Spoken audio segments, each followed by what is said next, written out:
बहुत शुक्रिया आलम जी। और आज मैं अपनी बात एक कविता से शुरू कर रहा हूं। हमारा एक दोस्त है अनुज लुगुन, उसकी कविता एक है लालगढ़। ऐसा तो नहीं है साहब कोई ईंट फेंके और आप चुप रहें। ऐसा तो नहीं है साहब कोई ईंट फेंके और आप चुप रहें। ऐसा तो नहीं है साहब कोई आपके ज़मीर को चुनौती दे और आप कुछ न कहें। ऐसा तो नहीं है साहब कोई दखलंदाजी करे और आप उसकी आरती उतारें। ऐसा तो नहीं है साहब धुआं उठे और आग न रहे। ऐसा तो नहीं है ना साहब। कुछ तो है जरूर साहब, कुछ तो है जरूर साहब जो वातानुकूलित कमरे में रहते हुए आप महसूसते नहीं। कुछ तो है जरूर साहब जो रोबड़ा सोरेन पिछले कई सालों से नाम बदल कर फिरता है। कुछ तो है जरूर साहब जो आदिम जनों की आदिम वृत्ति को जगाता है। कुछ तो है जरूर साहब आप ही के गिरेबान में, आप ही के गिरेबान में, वरना कोई गढ़ यूं ही लाल नहीं होता। और आप हैं कि बड़ी बेशर्मी से कह देते हैं कि बदअमनी के जिम्मेवार रोबड़ा सोरेन को जिंदा या मुर्दा गिरफ्तार किया जाए। आज मुझे ये कविता किसी एक व्यक्ति के ऊपर लिखी जाने की बजाय देश के एक प्रतिष्ठित विश्वविद्यालय, केंद्रीय विश्वविद्यालय, देश की राजधानी के एक बड़े विश्वविद्यालय के परिसर में, ऐसे देश के एक भूगोल के उपेक्षित कर दिए गए हिस्से, वहां से चल करके जो लोग हमारे बीच में बैठे हैं,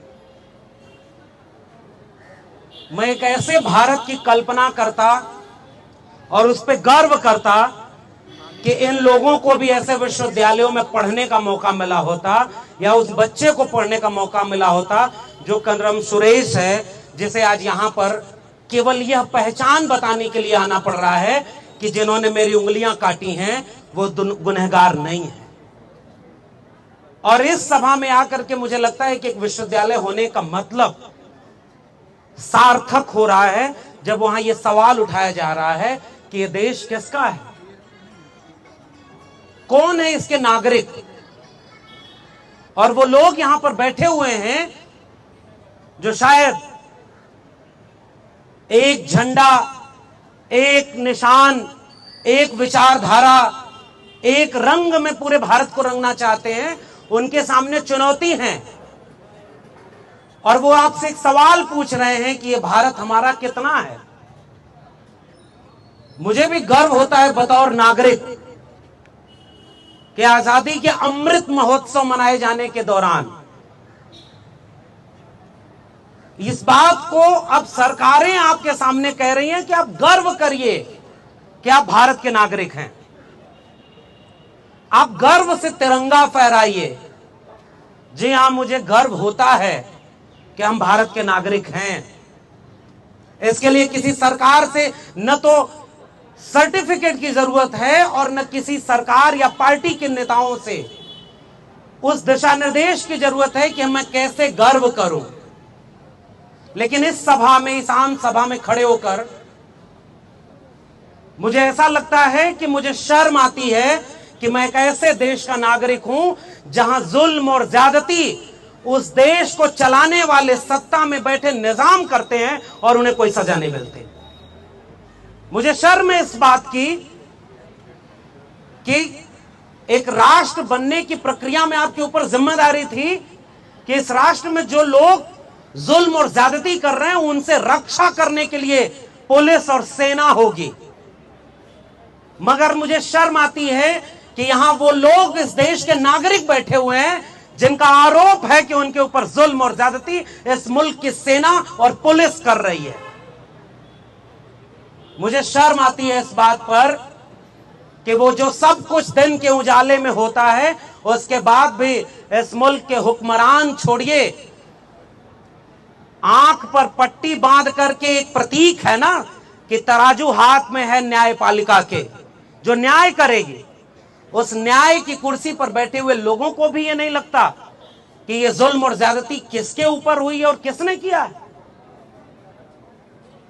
फिर मुझे याद आता है कि ये कोई नया तो नहीं है। आजादी के अमृत महोत्सव मनाए जाने के 75 वर्षों के बीच भी इसे मुल्क में लक्ष्मणपुर बाथे भी हुआ, जिसके सारे आरोपियों को बरी कर दिया गया। वहां दलितों की बस्तियां जला दी गई, लेकिन गुनहगार कोई नहीं है। ऐसे मुल्क में शंकर बिगहा हुआ, बेलछी हुआ, नेल्ली का नरसंहार हुआ, कौन जेल में है? वैसे ही बस्तर हो रहा है, वैसे ही गोमपाड़ के लोग आए हुए हैं और वे भी वही सवाल पूछ रहे हैं कि वो जो 17 लोग मारे गए वो किसकी गोलियों से मारे गए, किसने उन्हें मारा है? और तो और जिन्होंने उस बात के लिए न्याय की उम्मीद की, वही सबसे बड़े गुनहगार बना दिए गए। यानी अब आप न्याय मांगेंगे तो सबसे बड़े गुनहगार आप हैं। इसलिए मुझे शर्म आती है कि मैं भी इसी देश का नागरिक हूं, और चूंकि मैं एक जिम्मेदार नागरिक होना चाहता हूं, इसलिए मैं ये अफसोस के साथ, शर्म के साथ कह रहा हूं कि जी हां, इसी भारत के उस इलाके में ये सब हो रहा है जहां आप कभी भारत के नक्शे को अगर बनाएं। हम लोग भी अभी सरोजगिरी बोल रहे थे कि जो सबसे बड़ा इम्तिहान आज भी इस देश में माना जाता है, हम लोग जिस इलाके से आते हैं वहां तो पैदा होते ही लड़कों को कहा जाता है जाओ IAS IPS बनो, सबसे बड़ी नौकरी है।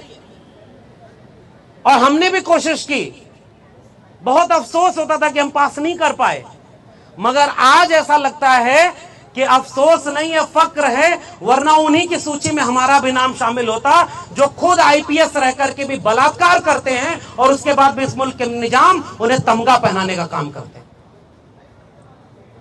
ये सबसे बड़ी विडंबना है इस मुल्क की, और इसलिए यह सवाल यहां से पूछा जाना चाहिए कि उसी UPSC की तैयारी करते वक्त हम लोग पढ़ते थे कि आप भारत का नक्शा जब बनाएंगे तो उस भारत के नक्शे में खनिज संपदा का जो इलाका आएगा, जितनी दूर वो खनिज संपदा भारत के नक्शे में अपनी जगह घेरती है, वो सारा इलाका वही इलाका है जहां आदिवासी अपनी जगह रखते हैं। यानी जब तक आदिवासी हैं वहां, तब तक वो खनिज संपदा लूटी नहीं जा सकती। केवल और केवल युद्ध इतना ही है। ये युद्ध एक ऐसे आजाद भारत में उन सभी नागरिकों को उनका हक दिलाने का नहीं है कि हम विकास करने के लिए आपके इलाके में सड़क बनाएंगे और आपका हम विकास करना चाहते हैं। ये कैसा विकास है साहब? आप जिसका विकास करना चाहते हैं वही लोग कहते हैं कि ये हमारा विनाश है। आप किसानों का विकास करना चाह रहे थे, किसान सड़क पर बैठ गए, 713 से ज्यादा किसानों की शहादत होनी पड़ी। उन्होंने कहा जो विकास आप हमारा करना चाहते हैं वो विकास नहीं चाहिए, किसानों को चाहिए ही नहीं, आप उनका जबरदस्ती विकास कर रहे हैं।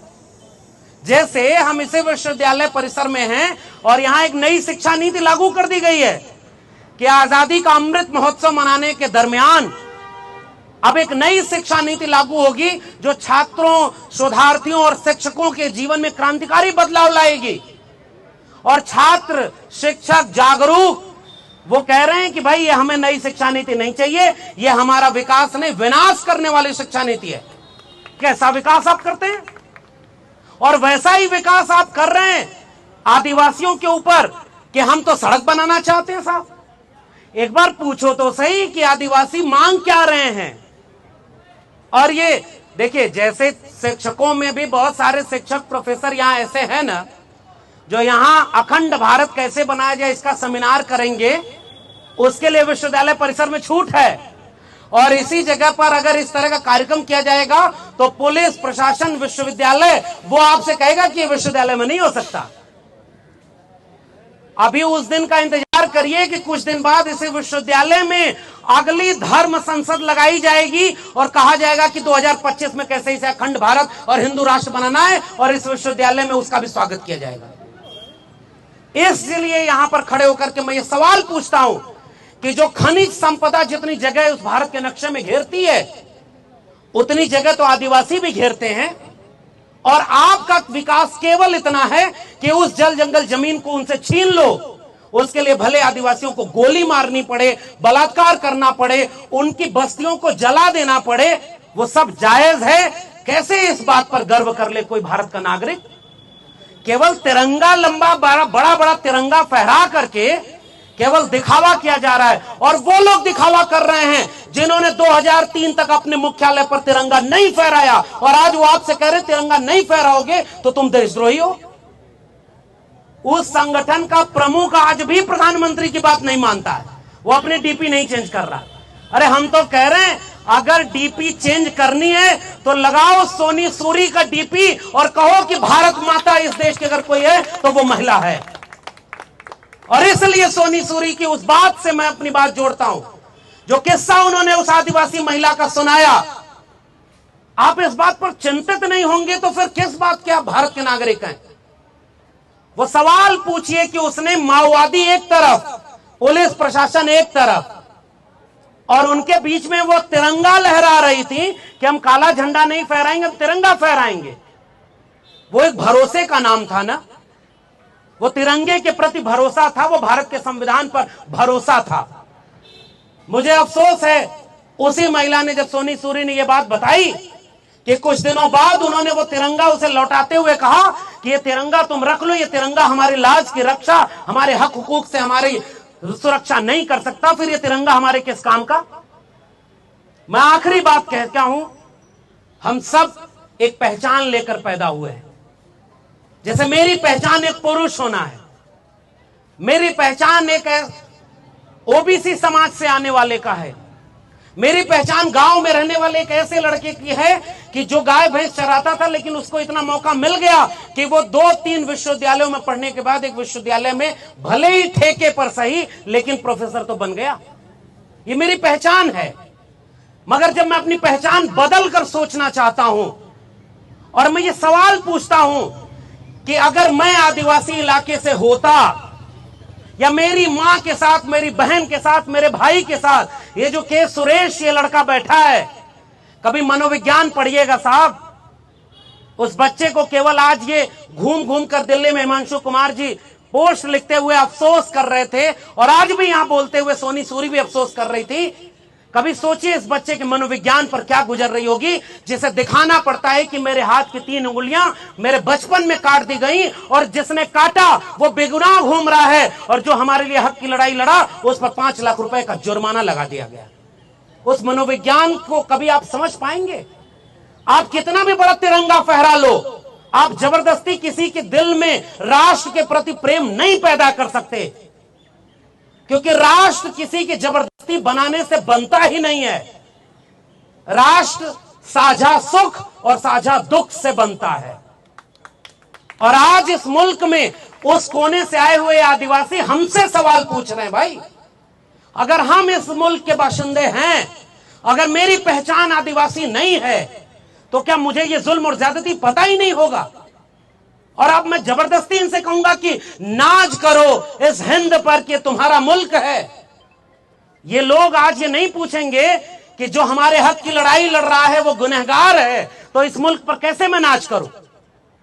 वो साझा सुख और साझा दुख कहां गया?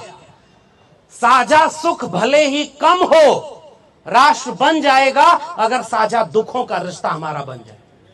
हम इनके दुख में अगर दुखी महसूस नहीं कर रहे तो माफ करिए साहब, हम इस मुल्क के बाशिंदे होने में कोई गर्व नहीं कर सकते। हम बस उस पहचान से आते हैं कि हम दिल्ली विश्वविद्यालय में हम यहां पर पहुंच गए, और अभी नई शिक्षा नीति लागू हो गई है। अब इस मुल्क के किसान, कमेरा जातियों के लोग, उनके बच्चे अब कभी इन विश्वविद्यालय में नहीं पहुंच पाएंगे। ये नया भारत बन रहा है, और देश की संसद में खड़े होकर इस देश का शिक्षा मंत्री कह रहा है कल कि देश के विश्वविद्यालयों को जरूरी नहीं है कि सरकार ही पैसा दे तभी चलेगी। फिर सरकार किस काम के लिए है? अंबानी और अडानी को पूरा देश बेचने के लिए है? आदिवासी राष्ट्रपति बनाएंगे और कहेंगे कि 75 साल में पहली बार हमने एक आदिवासी महिला को राष्ट्रपति बनाया। हम इस बात का विरोध नहीं कर सकते, हम स्वागत करेंगे कि हां भाई तुमने बनाया। लेकिन जब नॉमिनेशन हुआ उस महिला का राष्ट्रपति पद के लिए, उसी समय वो ग्राम पंचायत अधिनियम जो ये शर्त रखता था कि आदिवासियों की कोई जमीन ग्राम पंचायत से बिना सहमति के नहीं छीनी जा सकती, उसमें संशोधन कर दिया गया और अब कोई भी सरकार विकास के नाम पर उनकी जमीन छीन लेगी। ये है नया भारत। इसलिए आपको दिखाया जाएगा कि मैंने एक दलित को राष्ट्रपति बना दिया, मैं ओबीसी प्रधानमंत्री हूं। ऐसा ओबीसी प्रधानमंत्री है जो आज तक कभी मंडल कमीशन के नाम ही नहीं लेता है, जाति जनगणना होनी चाहिए इसका नाम ही नहीं लेता है। वो केवल चुनाव में याद करता है कि मैं ओबीसी हूं, बाकी समय वो कहता है गर्व से कहूं मैं हिंदू हूं और मुझे 2025 तक इसे हिंदू राष्ट्र बना देना है। ये कौन सा मुल्क है भाई? मेरा सवाल इस मुल्क के आजादी के 75 वर्ष मनाए जाने के दौरान है, और यह सवाल पूछना कोई भी गुनाह नहीं है, क्योंकि यह हक हमें इस देश का संविधान देता है, जितना बचाए उतना ही। इसलिए मैं केवल यह सवाल पूछ करके वह सवाल करते हुए कि मुझे नहीं पता ये चंद लोग जो यहां पर खड़े हैं उनके बीच से सोनी सूरी या सुरेश या हिमांशु कुमार जो लड़ाई लड़ रहे हैं, या जो ये लोग यहां आए हुए हैं, कभी सोच कर देखिएगा जो बस्तर में हो रहा है क्या वो कश्मीर में नहीं हो रहा है? कौन सा मुल्क है फिर ये? कश्मीर का भारत कौन सा भारत है? नॉर्थ ईस्ट का भारत कौन सा भारत है? वहां पर इरोम शर्मिला जिसने आप सपा के खिलाफ इतनी लड़ाई लड़ी, क्या मिला अंत में उन्हें इस मुल्क में? केवल सेना, मिलिट्री, पुलिस, और पुलिस केवल इसलिए कि आप लोकतांत्रिक मूल्यों की आवाजों को केवल दबाएंगे। माफ करिए साहब, हम एक विश्वविद्यालय के छात्र हो सकते हैं, प्रोफेसर हो सकते हैं, हमारा पेट भरा हुआ है तो हम यहां खड़े हैं। जो रिक्शा चला रहा है, जो ठेला चला रहा है, जो खेती किसानी मजदूरी कर रहा है, उसे तो कई बार पता ही नहीं चल रहा होगा कि इस मुल्क को कैसे बर्बाद किया जा रहा है। इसलिए ये जिम्मेदारी हमारी है, क्योंकि हम ये जानते हैं कि हमारे सामने कैसे संविधान तहस नहस किया जा रहा है। आप भगवा रंग का संविधान बना के लहराओ, आप किसी मुल्क के मंदिर मस्जिद के नाम पर देश की जनता को लड़ाओ, शिक्षा रोजगार पर कोई बात नहीं करो, आपको कोई सरकार प्रशासन नहीं छड़ेगी, आपके ऊपर कोई मुकदमा नहीं होगा, और आप अपने हक की बात करो, आपके ऊपर मुकदमे लगाएंगे और आपको जेल में डालेंगे। तो जेल तो हमारे लिए कहा जाता है ना कि एक दूसरा घर है। और मैं तो हिमांशु कुमार को सैल्यूट करता हूं जिन्होंने यह वादा किया कि मैं 5 लाख रुपए नहीं भरूंगा, तुम्हें जेल में ले जाना है तो जेल में ले जाओ। हक की लड़ाई में अगर ऐसे ही जेल जाना होता, जेल से डर लगती, अरे जेल से तो वो डरे जिनके पुरखे माफी मांगा करते थे कि जेल से निकाल दो, हमको पेंशन दे दो और हम जीवन भर तुम्हारी दलाली करेंगे। हम तो भगत सिंह को याद करते हैं जिसने अपने आखिरी पत्र में अपनी मां को लिखा कि मैं चाहता तो जिंदा रह सकता था, लेकिन जिंदा नहीं रहना चाहता, क्योंकि अगर मैं शहादत दूंगा तो आने वाले वक्त में इस मुल्क की माएं अपने बच्चे को भगत सिंह बनाने का ख्वाब देखेंगे। इसलिए उस उम्र में उन्होंने कुर्बानी दी, उस भारत के लिए कुर्बानी दी जिसमें गोमपाड़ा के लोगों को न्याय नहीं मिलेगा। उस भारत के लिए भगत सिंह ने कुर्बानी दी जिसमें केवल हिंदू मुस्लिम का दंगा कराया जाए और आपका पलक पावड़े बिछाकर सम्मानित किया जाएगा। उस भारत के लिए उन लोगों ने शहादत दी जिसमें शिक्षा रोजगार पर कोई बात नहीं होगी। माफ करिए, मुझे उस भारत पर कोई गर्व नहीं होता, मुझे शर्म आती है कि मैं भी उस भारत का हिस्सा हूं, मगर हां, मैं उस भारत को बिरसा, फूले, अंबेडकर और पेरियार के सपनों का भारत बनाने के लिए लड़ूंगा। उस बात पर मुझे गर्व है कि हाँ, मेरे पास एक ऐसी विरासत है जो इस चीज के खिलाफ ऊर्जा देती है, ताकत देती है। और इसलिए मैं जाते जाते एक कविता और पढ़ना चाहता हूं। यह कविता निर्मला पुतुल की है, बिटिया मुर्मू के लिए। उठो कि अपने अंधेरे के खिलाफ उठो, अपने पीछे चल रही साजिश के खिलाफ उठो कि तुम जहां हो वहां से उठो, जैसे तूफान से बवंडर उठता है उठती है जैसे राख में दबी चिंगारी। देखो अपनी बस्ती के सीमांत पर जहां धराशायी हो गए हैं पेड़, कुल्हाड़ियों के सामने असहाय रोज नंगी होती बस्तियां एक रोज मांगेंगे तुमसे तुम्हारी खामोशी का जवाब। देखो बस्ती के सीमांत पर जहां धाराशायी हो रहे हैं पेड़, कुल्हाड़ियों के सामने असहाय रोज नंगी होती बस्तियां एक रोज मांगेंगे तुमसे तुम्हारी खामोशी का जवाब। सोचो तुम्हारे पसीने से पुष्ट हुए दाने एक दिन लौटते हैं तुम्हारे मुंह चढ़ाते तुम्हारी ही बस्ती की दुकानों पर। कैसा लगता है तुम्हें जब तुम्हारी ही चीजें तुम्हारी पहुंच से दूर होती हुई दिखती हैं? इन सदियों का क्या है, आएंगी जाएंगी। इन सदियों का क्या है, आएंगी जाएंगी। क्या अब भी विश्वास करने लायक बचा है यह समय? तुम्हारे विश्वास की जड़ें आखिर कितनी गहरी हैं? समय के द्वारा लगातार कुतरे जाने के बावजूद क्या वे पाताल में गई हैं? जबकि तुम्हारे हिस्से में भूख और थकान के सिवा एक बेहतर जिंदगी की उम्मीद के शायद कुछ भी नहीं है। विडंबना ही है कि ईश्वर पर सबसे ज्यादा कैसे करती हो विश्वास। उठो बेटिया मुर्मू, तुम्हारे लिए जय भीम, जय मंडल, संविधान जिंदाबाद, उल गुलाम जिंदाबाद, इनकलाब जिंदाबाद।